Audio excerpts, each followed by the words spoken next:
ሰማዩ ሳይጠቁር አይዘንብም፣ ምድሪቱ ሳትሰነጠቅም እሳተ ገሞራ አይወጣም። ዛሬ በመካከለኛው ምስራቅ ሰማይ ስር እየታየ ያለው ሁኔታ ግን ከዝናብ በፊት ያለ ነጎድጓድ ሳይሆን ከታላቅ ሱናሚ በፊት ያለ የባህር መረጋጋት ይመስላል። ዝምታ የፍንዳታ መጀመሪያ ነው እንዲሉ ዛሬ በሊባኖስ ተራራማ ስፍራዎችና በእስራኤል ደረቅ በረሃዎች ላይ የሚሰማው ጸጥታ በውስጡ የጥፋት መርዶን አዝሏል። አባይ ባይሞላ ኖሮ ግጥም ባልሆነ ነበር እንደሚባለው ዛሬ የዓለምን ትኩረት የሳበው ይህ ቀውስ ካልሞላ በስተቀር የማይፈስ ከፈሰሰ ደግሞ ሁሉንም ጠራርጎ የሚወስድ የደም ጎርፍ ሆኗል። እንኳን ወደ ቻናላችን በሰላም መጣችሁ። ዛሬ በመካከለኛው ምስራቅ ምድር ላይ እየተሸረቡ ያሉትን ሚስጥራዊ ድራማዎች፣ የገንዘብ ሽኩቻዎችንና የማይቀረውን የጦርነት ነጎድጓድ እያንዳንዱን ቅንጣት መረጃ እየፈተሽን እንመለከታለን። እስከ መጨረሻው አብራችሁን ተጓዙም። ታሪኩ የሚጀምረው የሆድ ነገር በጀርባ ሆኖ በቆየውና አሁን ግን አደባባይ በወጣው የገንዘብ ሽኩቻ ነው። ሆድ ሲያድር ይበላል፣ ልብ ሲያር ይቃጠላል እንደሚባለው ለዓመታት የኢራን ቀኝ እጅና ታማኝ አገልጋይ ሆኖ ሲያገለግል የነበረው ሄዝቦላህ ዛሬ ከጌታው ከኢራን ጋር ፊት ለፊት ተጋጭቷል። እንደ ጄሩሳሌም ፖስት ዘገባ ከሆነ ሄዝቦላህ አሁን ካለው የገንዘብ ድጋፍ ጋር በተያዘ ከፍተኛ ቅሬታ ውስጥ ገብቷል። ድርጅቱ ከጦርነቱ በኋላ ለሚደረግ መልሶ ግንባታ በሚል ሽፋን እጅግ ግዙፍ የሆነ $2 ቢሊዮን አስቸኳይ እርዳታ ከኢራን ጠይቋል። ይህ ጥያቄ የመጣው ሄዝቦላህ በጦርነቱ የደቀቁትን ይዞታዎችን ለመጠገንና ለተዋጊዎች የሚከፍለው አጥቶ አጣብቂኝ ውስጥ በመግባቱ ነው። አበላሽቶ አይበጅ አቃጥሎ አይበጅ እንዲሉ ሄዝቦላህ በሊባኖስ ሕዝብ ዘንድ ያለውን ክብር ለማስጠበቅ ገንዘብ የግድ ያስፈልገዋል። ነገር ግን ኢራን ራሷ በኢኮኖሚ ማዕቀብና በውስጥ ቀውስ እየታመሰች ባለችበት በዚህ ወቅት ይህንን ግዙፍ ገንዘብ ማውጣት አልቻለችም። ይህ የገንዘብ ሽኩቻ በሁለቱ የመንፈስ ወንድማማቾች መካከል ትልቅ ስንጥቅ እየፈጠረ መሆኑ ምንጮች ይጠቁማሉ።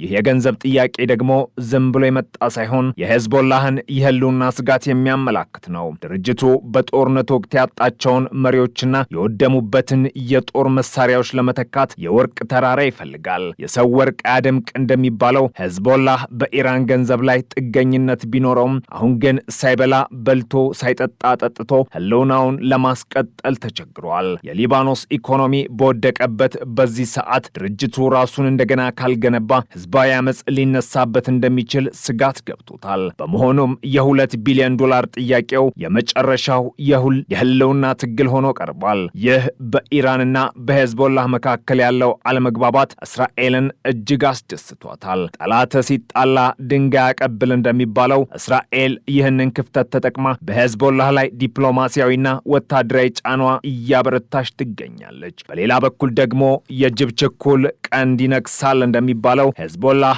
በደቡብ ሊባኖስ ድንበር ላይ አዲስ ስልታዊ እርምጃ መውሰዱ እየተነገረ ነው። ሄዝቦላህ ከሊታኒ ወንዝ በስተደቡብ ያለውን ይዞታውን ሙሉ በሙሉ መልቀቁንና ተዋጊዎቼ ካሁን በኋላ ያዛ የሉም በማለት ለዓለም አቀፉ ማህበረሰብ መግለጫ ሰጥቷል። የሊባኖሱ ፖለቲከኛ ሄከል እንደሚሉት ይህ ይፋዊ መግለጫ በጥር ወር ዓለም አቀፍ እውቅና እንዲያገኝና አካባቢው ከጦር መሳሪያ ነጻ ቀጠና ተብሎ እንዲታወጅ ከፍተኛ ጥረት እየተደረገ ነው። ነገር ግን ይህ ማፈግፈግ እውነት ነው ወይንስ ተኩላ በበግሌጡ የሚለው ጥያቄ እስራኤልን ክፉኛ እያስጨነቃት ነው። የማያምኑትን ቢረግጡት አያምጥ እንደሚባለው እስራኤል ሄዝቦላህ ላይን የሚታዩ ተዋጊዎችን ቢያስወግድም በመሬት ስር በሰገነት የመሰሉ ዋሻዎች ውስጥ አሁንም እንዳለ ታምናለች። ይህ የሊታኒ ወንዝ ጉዳይ ለዓመታት የመካከለኛው ምስራቅ የጦርነት ማዕከል ነዘረ እጅግ ገዳይ የአየር ጥቃት በደቡብ ሊባኖስ የሚገኙ የሄዝቦላህ ከፍተኛ አባላትን ኢላማ አድርጓል። በዚህ ጥቃት 3 የሄዝቦላህ ታዋቂ ተዋጊዎችና መኮንኖች ወዲያውኑ ተገድለዋል። ጥቃቱ የተፈጸመው ለቅቄ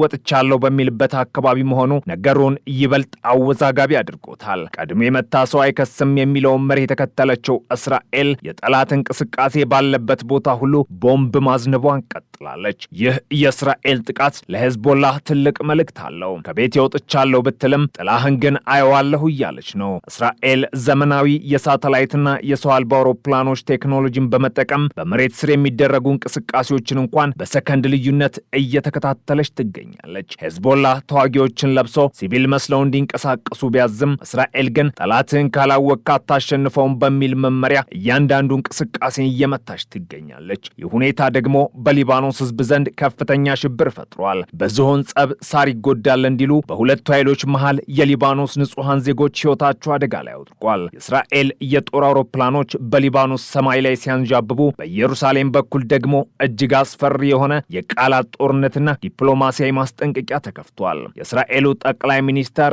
ቤንያሚን ኔታንያሁ በቅርቡ በሰጡት መግለጫ ዓለምን ያስደነገጠ ማስጠንቀቂያ ለኢራን አስተላልፈዋል። እንደ ጀሩሳሌም ፖስት ዘገባ ኔታንያሁ ኢራን በእስራኤል ላይ የምታደርገው ማንኛውም ቀጥተኛ ሆነ በተዘዋዋሪ የሚደረግ ጥቃት እጅግ ከባድና አስከፊ ምላሽ ያስከትላል ብለዋል። ኔታንያሁ በንግግራቸው በእስራኤል ላይ ጥቃት ለመሰንዘር የሚሞክር ማንኛውም አካል ዋጋውን እጥፍ ድርብ አድርጎ ይከፍላል ሲሉ አስጠንቅቀዋል። ይህ ንግግር ለወደቀ ግንድ ምሳር ይበዛበታል እንደሚባለው ሳይሆን ለቆመ ግንድ መጥረብ ያዘጋጅቻለው የሚል አይነት ነው። ኔታንያሁ ይህንን ሲሉ ዝም ብለውም አይደለም። እስራኤል በቅርቡ በኢራን ላይ የፈጸመችው የሚሳኤል ጥቃት የኢራንን የአየር መከላከያ ስርዓት ምን ያህል ደካማ እንደሆነ ለዓለም አሳይቷል። ካልዘነበ አይጎርፍም እንዲሉ እስራኤል ቀጣይ ጥቃቷ የኢራንን የነዳጅ ማውጫዎች ወይም የኒውክለር ጣቢያዎችን ኢላማ ሊያደርግ እንደሚችል ፍንጭ ሰጥታለች። ይህ ማስጠንቀቂያ ኢራንን አጣብቂኝ ውስጥ ከቷል። በላያቸው ላይ የኢኮኖሚ ማዕቀብ ተጭኖባቸው በታች ደግሞ